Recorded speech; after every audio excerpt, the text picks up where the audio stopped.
बलराम और गोपाल दोनों भाई थे। बलराम चाय की टपरी लगाता था और गोपाल उसकी मदद किया करता था। उनके घर में बस वो दोनों और गोपाल की बीवी सुधा थे। बलराम था तो गोपाल से बड़ा, लेकिन उसने अभी तक शादी नहीं की थी। बलराम की चाय की टपरी पूरे इलाके में मशहूर थी। दूर दूर से लोग उसी के पास चाय पीने आते थे। अरे बलराम भैया, हम 5 किलोमीटर दूर से बस आपकी चाय पीने आते हैं। सच बता रहे हैं, अगर सुबह सुबह आपके हाथ की कड़क चाय न मिले तो दिन ही शुरू नहीं होता है। अरे ये तो आप लोगों का प्यार है भैया, वरना मैं तो बस मामूली चाय ही बनाता हूँ। क्या मामूली? अरे बिल्कुल नहीं बलराम भैया, आपके जैसी चाय तो ना आज तक कोई बना पाया है और ना ही बना पाएगा। ये टपरी तो बस आपके नाम से चलती है। बलराम अपनी तारीफ सुन के खुश होता है और फिर लोगों को चाय बना बना कर देने लगता है। लेकिन ये सब सुनकर गोपाल को बिल्कुल भी अच्छा नहीं लगता है। वो बचपन से ही बलराम से जलता था। दोनों भाइयों ने मिलकर चाय की टपरी की शुरुआत की थी, लेकिन लोग सिर्फ बलराम के नाम से ही उनकी टपरी को जानते थे। दिन खत्म हो जाता है और दोनों भाई वापस घर चले जाते हैं। दोनों खाना खाकर सोने चले जाते हैं। क्या हुआ जी, आप कुछ परेशान से नजर आ रहे हैं? आज फिर टपरी पे कुछ हुआ है क्या? हाँ हुआ तो सही, लेकिन कुछ नया नहीं, वही रोज रोज की तरह। बलराम जी, आपकी चाय के बिना तो दिल ही नहीं लगता है वाली बकवास सुनी और घर आ गया। अगर आपको वहाँ पर अच्छा नहीं लगता तो आप कोई दूसरा काम क्यों नहीं शुरू कर देते हैं? इस काम में तो आपको बिल्कुल भी सम्मान नहीं मिल रहा है। ऐसे मुझे बिल्कुल भी अच्छा नहीं लगता है। अच्छा, ये टपरी मैंने और भैया ने मिलकर खोली थी, तो फिर मैं इसे सिर्फ उन्हें क्यों सौंप दूं? अरे मेरी भी बराबर मेहनत थी और मैंने भी तो कितने सपने देखे हैं, लेकिन उन्होंने सब हड़प लिया। अब लोगों को अगर उनके हाथ की ही चाय पसंद आती है तो इसमें हम कर भी क्या सकते हैं जी। आप अब ज्यादा मत सोचिए और सो जाइए। इतना कहकर सुधा तो सो जाती है, लेकिन गोपाल रात भर जागता रहता है। उसे समझ नहीं आ रहा था कि वो अपनी पहचान कैसे बनाए। अगले दिन सुबह सुबह जब बलराम गोपाल को उठाने आता है तो वो देखता है कि गोपाल पहले से ही तैयार था। अरे वाह, आज तो तुम समय से पहले तैयार हो गए गोपाल। क्या बात है, आज कुछ खास है क्या? हाँ भैया, आज मैं चाय बनाना चाहता हूँ। अरे वाह, देख रही हो सुधा, आज गोपाल हम दोनों को चाय बनाकर पिलाएगा। नहीं नहीं भैया, यहाँ घर पे नहीं, मैं आज टपरी पे चाय बनाना चाहता हूँ। अरे मगर ऐसा अचानक से क्यों?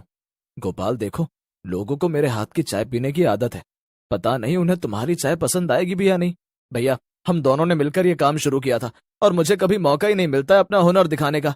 हम एक बार कोशिश करके देखते हैं। जब तक लोग मेरे हाथ की चाय पियेंगे नहीं, तब तक हमें पता कैसे चलेगा कि उन्हें चाय पसंद आई या नहीं। ठीक है, मैं तुम्हें एक मौका देता हूँ गोपाल। अगर तुम्हें लगता है कि तुम ऐसी चाय बना सकते हो जो लोगों को मेरी चाय से भी ज्यादा पसंद आएगी तो ठीक है, लेकिन ध्यान रहे तुम्हारे पास बस यही एक मौका है, इसे जरा अच्छे से इस्तेमाल करना। बलराम की बात सुनकर गोपाल और सुधा दोनों बहुत खुश हो जाते हैं। गोपाल खुशी खुशी बलराम के साथ जाता है और चाय बनाना शुरू कर देता है। रोज की ही तरह थोड़ी ही देर में दुकान पे कई लोग आने लगते हैं। गोपाल जल्दी से सबके लिए चाय बना देता है और बलराम उन्हें चाय दे देता है, लेकिन चाय पीते ही सबके मुंह बिगड़ जाते हैं। फिर बलराम गोपाल को लगभग धक्का देते हुए हटा देता है और दूसरी चाय बनाने लगता है और साथ ही साथ गुस्से में बड़बड़ाने भी लगता है। पता नहीं किसने तुझे ये सब करने के लिए कहा था, बने बनाए ग्राहक भगाने पर तुला हुआ है तू तो। गोपाल को बलराम की ये बातें बहुत बुरी लग जाती है और वो वहाँ से बिना कुछ बोले चला जाता है। वो गुस्से में घर पहुँच जाता है और सुधा उसे ऐसे देखकर परेशान हो जाती है। क्या हुआ जी, आप बहुत परेशान से नजर आ रहे हैं, कोई बात हो गई है क्या? बात? अरे ये कोई जिंदगी है इतनी घटिया? घटिया? मगर क्यों? आज तो आप चाय बनाने वाले थे ना, तो फिर क्या हो गया? सुधा ने गोपाल की दुखती रग पे हाथ रख दिया। इससे गोपाल और तिलमिला गया। नहीं, मैं कभी चाय नहीं बना पाऊंगा और ना ही मुझे अपनी पहचान मिल पाएगी, क्योंकि वो सब तो मुझसे पहले छीन लिया गया है ना। मैं बस बलराम भैया के साथ रोज रोज काम पर जाऊंगा और उनके पीछे खड़ा रहूंगा। हर इंसान बस बलराम भैया की तारीफ करके निकल जाएगा। नहीं नहीं, आप ऐसे परेशान मत होइए, हम जरूर कुछ न कुछ। गोपाल गुस्से में कमरे के अंदर चला गया और उसने दरवाजा अंदर से बंद कर लिया। सुधा के कई बार कहने पर भी उसने दरवाजा नहीं खोला। शाम हो गई और बलराम भी वापस घर आ गया। भैया देखिए ना, गोपाल सुबह से कमरे के अंदर है और दरवाजा भी नहीं खोल रहे हैं। मुझे उनकी बहुत फिक्र हो रही है। आज मैंने भी उसे काफी कुछ सुना दिया, इसलिए उसका मन खराब हो गया होगा। तुम उसे कुछ देर के लिए अकेला ही रहने दो सुधा। जब उसका मन सही हो जाएगा तो वो अपने आप बाहर आ जाएगा। इतना कहकर बलराम भी अपने कमरे में चला जाता है। सुधा फिर से गोपाल के कमरे का दरवाजा खटखटाने लगती है और गोपाल दरवाजा खोल देता है। उसकी आंखें गुस्से से एकदम लाल थी और उसकी हालत बहुत खराब नजर आ रही थी। ये सब क्या है? आपने अपना ये क्या हाल बना रखा है? बस बहुत हुआ सुधा, अब मैं अपना और अपमान नहीं सह सकता। मैंने सालों से अपनी इतनी बेइज्जती करवाई है, आज तो सारी हदें पार हो गई। अब मैं इस बलराम से बदला लेकर ही रहूंगा। उसी बड़े भाई ने मेरी जिंदगी को नर्क बना रखा है। आज मैं उसे रास्ते से हटा दूंगा और अपनी जगह उससे वापस छीन कर ही रहूंगा। फिर गोपाल गुस्से में रसोई से चाकू उठा के बलराम की तरफ जाने लगता है, लेकिन सुधा उसे रोकने लगती है। नहीं नहीं, रुक जाइए, मैं आपको ऐसा अनर्थ नहीं करने दूंगी। सुधा और गोपाल के बीच हो रही हाथापाई में गलती से गोपाल के हाथ से सुधा को चाकू लग जाता है और सुधा वहीं पर गिर जाती है।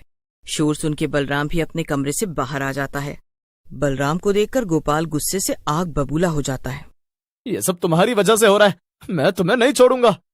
इतना कहकर गोपाल बलराम को भी मार देता है। वो गुस्से की आग में इतना पागल हो गया था कि उसे अब कुछ भी समझ नहीं आ रहा था।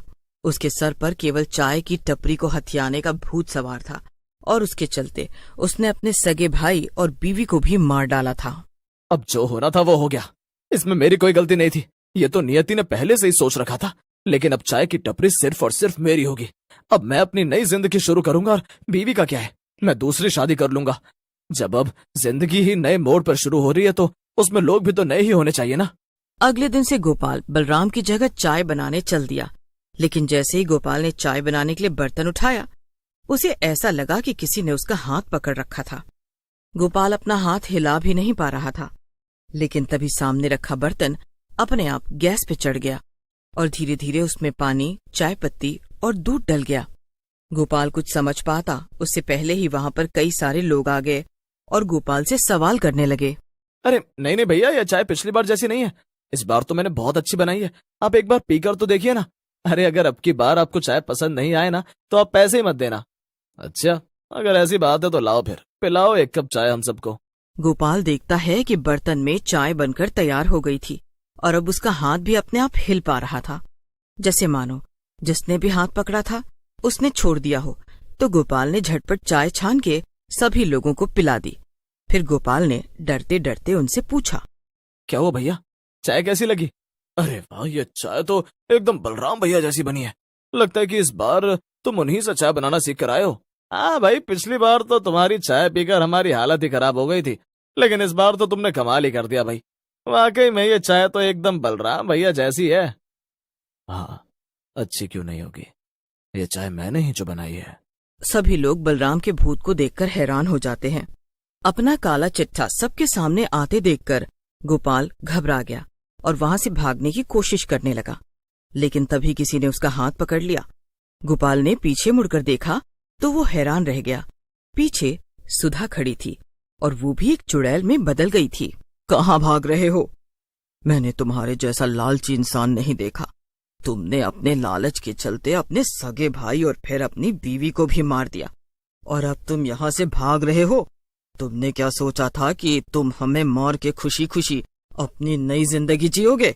नहीं, तुम्हें अब तुम्हारे कर्मों की सजा मिलेगी। ये सब देखकर आसपास खड़े लोग पुलिस को बुला लेते हैं और गोपाल गिरफ्तार हो जाता है। लेकिन बलराम का भूत गायब नहीं होता है।